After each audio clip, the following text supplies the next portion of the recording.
Hello guys and welcome back to this new video. اليوم باش نحكيو على الدوبامين اوفرلود. شنو هو الدوبامين وش معناتها دوبامين اوفرلود؟ برشا عباد يقولوا لي الدوبامين هو هرمون السعاده، ما عمرك تسائلت علاش يعيطوا له هرمون سعاده؟ خليني نفسر لكم بتفسير بسيط. بيسكلي الدوبامين هو جزء رئيسي من الريورد سيستم اللي موجود في المخ بتاعنا، معناتها نظام المكافأة أو نظام التحفيز والمتعة، وهو اللي يخلق مشاعر المتعة والساتسفاكشن كي تعمل حاجة باهية. فور اكزامبل كي تسمع انت الأغنية ولا تلعب فيديو جيمز، الدوبامين باش يطلع في بدنك، دونك باش تحس بمتعة وساتسفاكشن، وهو السبب اللي يخليك ديما تحب تعاود تسمع الأغنية وتلعب فيديو جيمز وتسكرولي في الريلز باش الدوبامين يعاود يطلع وتحس أكثر بساتسفاكشن ومتعة. المشكلة ما هي في الدوبامين، خاطر الدوبامين موجود ناتورلي في بدننا، المشكلة في كثرة الدوبامين وسهولة الوصول للساتسفاكشن وسهولة الوصول للدوبامين هذاك. دونك ايماجن في الحياة اللي نعيشو فيها حاليا اي حاجة نعملها في نهارنا تقريبا تحفز عنا الدوبامين. دونك القويم تاع الدوبامين تعدي نهار كامل طالع هابط طالع هابط طالع هابط، هي ترجع نورمال وانتي تسكرولي في الريلز فتطلع، هي ترجع نورمال وانتي تسمع الاغنية فتطلع، هي ترجع نورمال وانتي تلعب فيديو جيمز فتطلع. دونك المعايير متاع لي دوز العادية متاع بدنك باش تدخل بعضها، والمش عادي الكونتيتي المش عادية متاع الدوبامين باش تولي بالنسبة لبدنك عادية، باش يولي ادكتد على الدوبامين عقد ما انت تعطيه عقد ما هو باش يحب اكثر.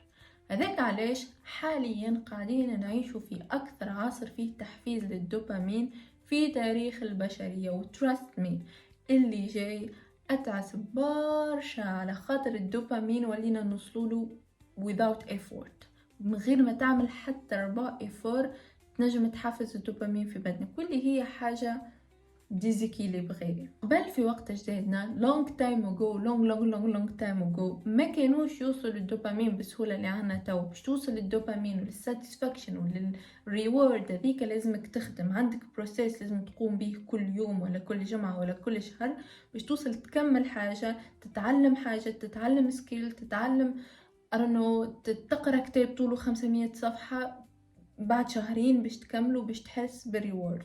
توا كتاب طوله 500 صفحة أعطي اسمه للتشات جي بي تي تلخصه لك في 5 ثواني، وهكا تكون خذيت الريورد متاعك في نفس اللحظة. صحيح التطور باهي وينقص علينا الوقت وينقص علينا المجهود، ما برشا راهو مخك باش يركض كما ركضت أمخاخنا كلنا. اي حاجه تروح فيها تشات جي بي تي، اي اكسرسايز ما تخدمش مخك تشات جي بي تي، مش عندك مشاكل في حياتك اسال تشات جي بي تي. تو يا عزيزي المشاهد باش نوصف لك حاله وقل لي انت اذا كان تصنف روحك منهم والا لا. كانك انت انسان ما تنجمش تركز اكثر من 10 دقائق، كانك انت انسان تقلق في ساعه، كانك انت انسان تبدا برشا حاجات وما تكملهمش، كانك انت انسان ما تنجمش تحقق هدف الون تيرم، عندك هدف ما تنجمش تخدم عليه الون تيرم، كانك انت انسان تحب ديما في الباك جراوند بتاعك يكون فما صوت، يكون فما غناء وانت تخدم ولا تقرا، كانك انت انسان ما تحسش روحك موتيفيتد، نقول لك مبروك ربحت معانا الدوبامين اوفرلود. راهو انت عندك دوبامين اوفرلود ولازم تحاول تصلح البدن متاعك. وصحيح راهو الاعراض هذوما يشبهوا الاعراض نتاع الاي دي اتش دي، ما مش بالضبط. الاي دي اتش دي هي حاله عصبيه والدوبامين اوفرلود هي حاله سلوكيه مكتسبه من الانفايرمنت متاعنا. الدوبامين اوفرلود ما يضركش كان في البرودكتيفيتي متاعك، ما زاد باش يضرك في حياتك، وماش كما قلت لكم الاعراض متاعها ماش تنجم تعمل حاجه بر بروسيس. عندك هدف باش توصل له لازمك كل يوم تقوم تخدم له باش تنجم توصل. دونك انت معاش باش تنجم تعمل هكاك خاطر الريورد متاع الهدف هذاك باش يجيك الون تيرم. انت بدنك بويسك متعود على الدوبامين، متعود على لي دوز متاع الدوبامين، ديما يحبك تعمل الحاجات اللي تعطيها الريورد في الوقت هذاك، ديما يحبك تسكرولي في الريلز علاش على خاطر الدوبامين باش يطلع فيه بالوقت، يحبك ديما تسمع الاغنيه على خاطر الدوبامين باش يطلع بالوقت، ما يحبكش تخدم على الهدف متاعك على خاطر الدوبامين باش يجي من بعد. تو باش نجيكم للسؤال اللي الناس الكل تسال فيه لرواحها، وانا متاكده اللي كلكم تسالتوا السؤال هذايا: شنو هو الحل؟ الحل سهل وسهيل وما يستحقش برشا عناء. باش تنجم تكنترولي الدوبامين لازم تكنترولي الهابتس متاعك، مانيش باش نقول لكم تنحيو السوشيال ميديا، مانيش باش نقول لكم تنحيو الاغنيه، مانيش باش نقول لكم تنحيو الجيمنج، خاطر ما كومش باش تنحيوها ونكذبوا على بعضنا كان تنجموا تنحيوها، على خاطر ولات جزء مهم من حياتنا وموجوده بارتو وسهله اننا نعملوها، دونك ما نجموش نحيوها. حاول كنترولي الهابتس نتاعك لو ماكسيموم بوسيبل.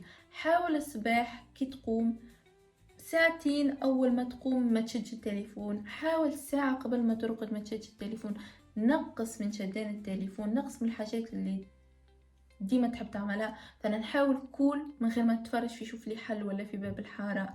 حاول في عوض تسمع غناء تسمع حاجة أخرى، تسمع بودكاست يحكي على أرنو، يحكي على تسمع بودكاست يحكي على إن شاء الله حتى على تكاثر الذبان. المهم ما تسمعش الغناء، تسمع أرنو كاويزينة مسمع. في عوض تلعب فيديو جيمز تنجم تقرأ كتاب. ما قلتلكش ما تلعبي الجملة، ما في عوضة تلعب 4 سوايع ألعب ساعتين وأقرأ ساعتين كتاب خير. أقعد سكرولي في الريلز عادي، ما ساعة واحدة في النهار في عوض 5-6 سوايع. أقعد اسمع الأغنية، ما في عوض ما تسمعهم 5 سوايع اسمعهم ساعتين ولا ساعة كهو. حاول تنقص لو ماكسيموم. هذا كان فيديو اليوم، ان شاء الله يكون عجبكم. قولوا لي في الكومنتس اذا كان تحبوا نعملوا تشالنج مره اخرى نتاع دوبامين ديتوكس. I don't know if you know عملت قبل دوبامين ديتوكس، مي الفيديو حطيته برايفت خاطر بس. قولوا لي في الكومنتس اذا كان انتو انه نعملوا دوبامين ديتوكس مع بعضنا، ومتنسوش باش تعملوا لايك سبسكرايب و the bell باش تجيكم notification كي نهبط فيديو جديد.